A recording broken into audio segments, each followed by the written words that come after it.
Hi everyone, it's just thought I'd give you a little update about what's been going on over the last little while, but more importantly, something of what I believe the Lord is just stirred in my heart as a result of a conversation just earlier this week.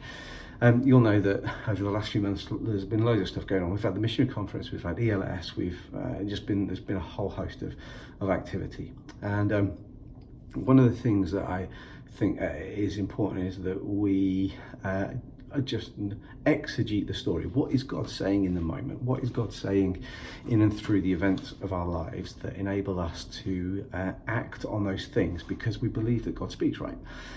And so these last couple of days, John Martin and I, we've been in Mumbai doing some filming for a centenary project that we are looking to begin here in the great city of Mumbai. It's massive. I don't think there's only a couple of cities that everything rival it that I've been to so far, and it's just a sprawling mass of people. 25 million people in this city. Anyway, it's made up of loads of different slums, and one of the slums is called Dharavi, which is the largest in India. Well, it's not only the largest in India, but it's the largest in Europe. Between 600,000 and 700,000 people live in this slum. And so we've been here working with one of our global partners just to lay some plans down for the future and what that might look like for us. And it's going to revolve around a preschool and a kids club, which will eventually lead into a church. But on the way back from meeting with one of the small groups, I'll tell you about that in a moment. But on the way back from meeting with one of the small groups in Dharavi, it's just one group in Dharavi. About 12 people, fairly new Christians, people who have come out of Hinduism and the like, but they're really keen to learn and to see what God might want to do in and through them. So John and I were there, we shared a little bit with them and then came away. But on the way back in the car, the Pastor Sam said this as we were talking about mission, about calling, about sending. What does that look? He said, if we want to hear God's voice, we've got to move towards Him. We've got to make some action, not just relationally, but actually do something for Him. Now, I think there's something in that. I know for me that the moment I started setting my heart towards following God and pursuing the things that I think my ears began to open a little bit more clearly.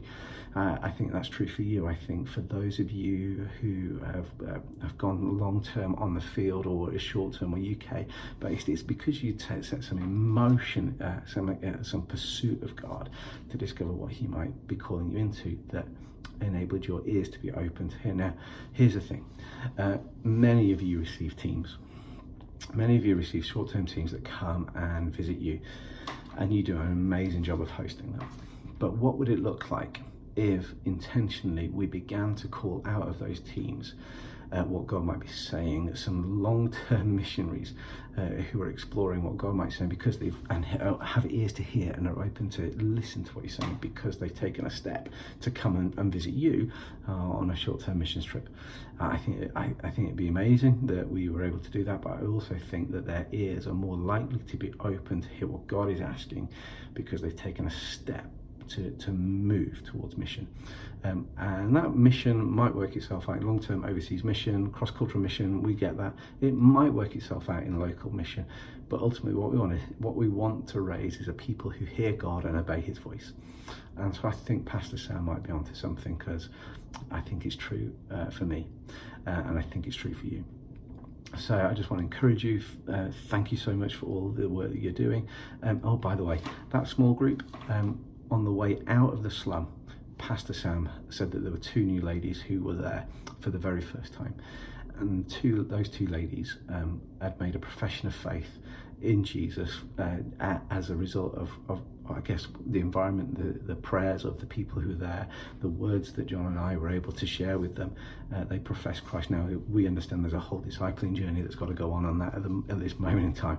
But just a word of encouragement. People are responding to Jesus. You're seeing that in your fields as well. And so this is just a short update, just to say, let's keep listening out for the voice of the Lord and obeying with everything that we have, because in so doing, I think we'll see some great things. So thank you so much for all you're doing.